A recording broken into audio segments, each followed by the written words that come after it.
Bismillahirrahmanirrahim.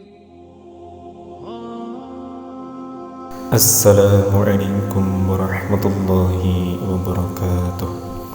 Segala puji kita panjatkan untuk Allah Subhanahu wa Ta'ala, Tuhan Maha Esa, yang mana telah memberikan kesempatan untuk kita selalu menimba ilmu dimanapun dan kapanpun, baik dari sosial media atau kepada seorang guru secara langsung. Salawat serta salam tak lupa kita panjatkan juga untuk Nabi Muhammad sallallahu alaihi wasallam dengan mengucapkan kalimat Allahumma salli ala sayyidina Muhammad. Pertama-tama saya ucapkan terima kasih kepada para penonton setia di channel YouTube ini. Saya berharap Allah Subhanahu wa Ta'ala selalu memberikan kita limpahan rezeki yang halal, berkah dan barokah, serta memberikan kita panjang umur dalam ketaatan serta sehat walafiat. Amin amin ya rabbal alamin. Bagaimana caranya agar taubat kita diterima oleh Allah Subhanahu wa Ta'ala, padahal kita masih sering tergelincir dalam perbuatan dosa dan maksiat? Setiap engkau melakukan taubat dengan sungguh-sungguh, maka pada saat itu taubatmu diterima di sisi Tuhan dan diampuni dosa-dosa yang telah kau lakukan di masa lalu, walaupun setelah itu engkau kembali melakukan perbuatan maksiat. Karena sesungguhnya Dia adalah Zat yang Maha menerima taubat, yaitu yang selalu menerima taubat hamba-hambanya. Selagi engkau tidak terus-menerus dalam perbuatan dosa dan memiliki rencana untuk tidak kembali melakukan perbuatan maksiat, maka Allah Subhanahu wa Ta'ala akan menerima taubat dan mengampuni dosa-dosamu yang lalu. Allah Subhanahu wa Ta'ala berfirman, dan Dialah yang Maha menerima taubat dari hambanya dan memaafkan segala kesalahan. Quran Surat At-Taubah ayat 104. Sebab itu, sebagian orang yang telah mencapai pemahaman yang benar dari kalangan para ulama di sisi Allah Subhanahu wa Ta'ala berkata, sesungguhnya tak dapat dipastikan terkabulnya seluruh amal saleh kecuali perbuatan taubat jika memenuhi syarat-syaratnya. Jika taubat telah memenuhi syarat-syaratnya, maka pasti diterima oleh Maha Penerima taubat dan segala kesalahan akan dimaafkan. Jadi bagi mereka yang tergelincir dari nafsu dan setan ke dalam dosa demi dosa, hendaklah ia tidak berprasangka bahwa pintu taubat telah tertutup baginya. Tidak berprasangka bahwa tergelincirnya dia dalam perbuatan dosa akan menghalanginya untuk bertaubat dengan sungguh-sungguh kepada Tuhan. Prasangka seperti itu merupakan tipu daya iblis yang terbesar terhadap manusia. Mereka yang tergelincir dalam perbuatan dosa diwajibkan untuk bersegera kembali kepada Allah Subhanahu wa Ta'ala dan bertobat dengan sungguh-sungguh agar Allah mengampuni dosanya yang telah lalu dan menjaganya selama sisa umurnya. Mintalah semua itu kepada Allah Subhanahu wa Ta'ala. Jangan kau merasa tidak mampu bertaubat kembali kepada Allah karena engkau kerap kali kembali ke dalam perbuatan maksiat. Tanyakanlah kepada dirimu, apakah kebiasaanmu berbuat maksiat menjadikan engkau tidak membiasakan diri untuk terus bertaubat? Biasakanlah dirimu untuk bertaubat.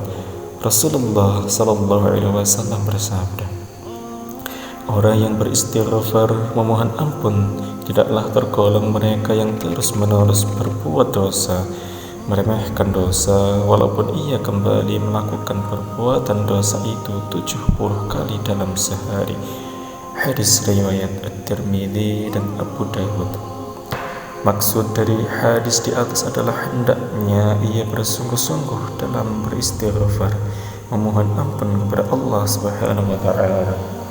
Walaupun nafsu dan setan menguasai dirinya, hendaklah kau bersungguh-sungguh dalam berbuat untuk kembali kepada Allah Subhanahu wa Ta'ala.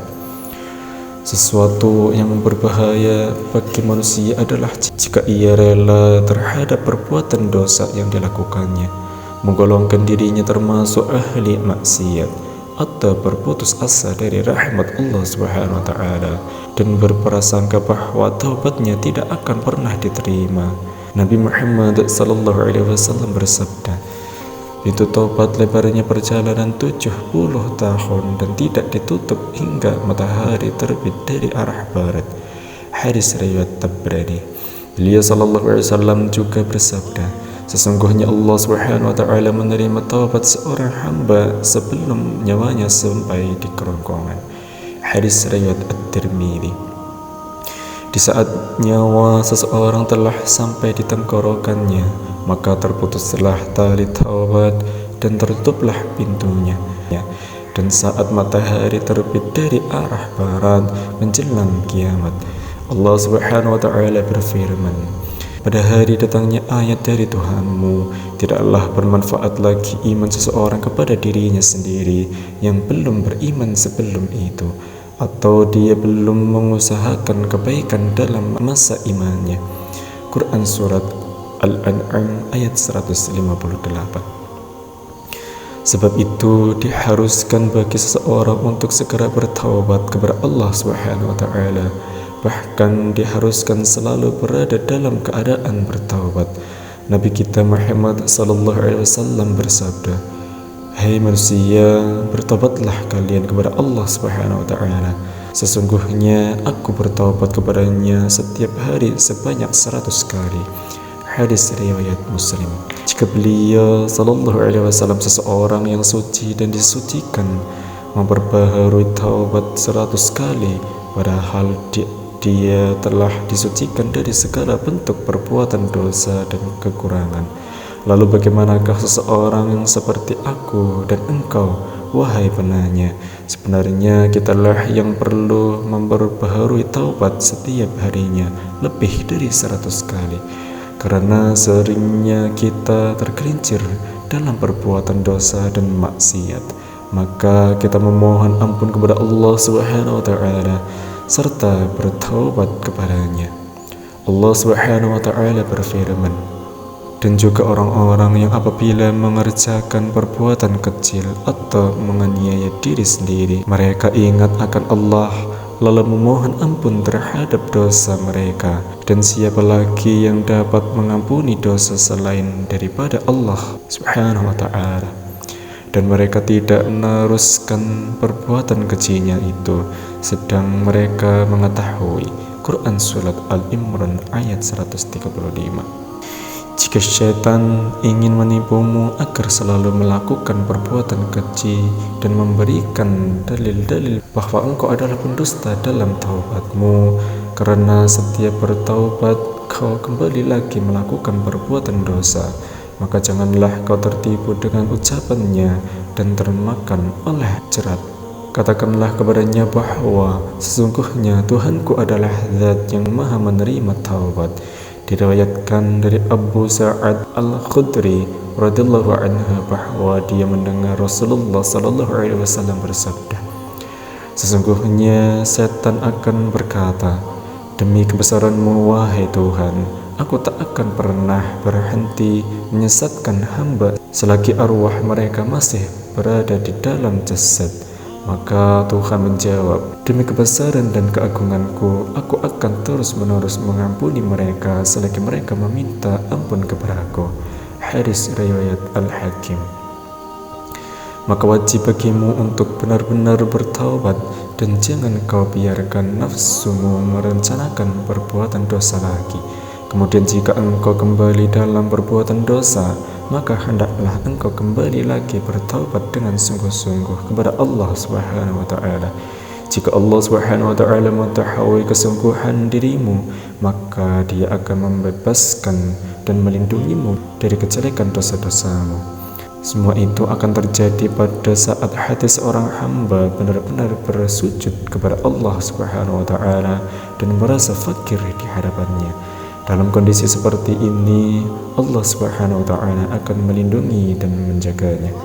Begitulah jika engkau bersungguh-sungguh terhadapnya, maka engkau akan terjaga karena Dia akan menjagamu dari perbuatan dosa seluruhnya.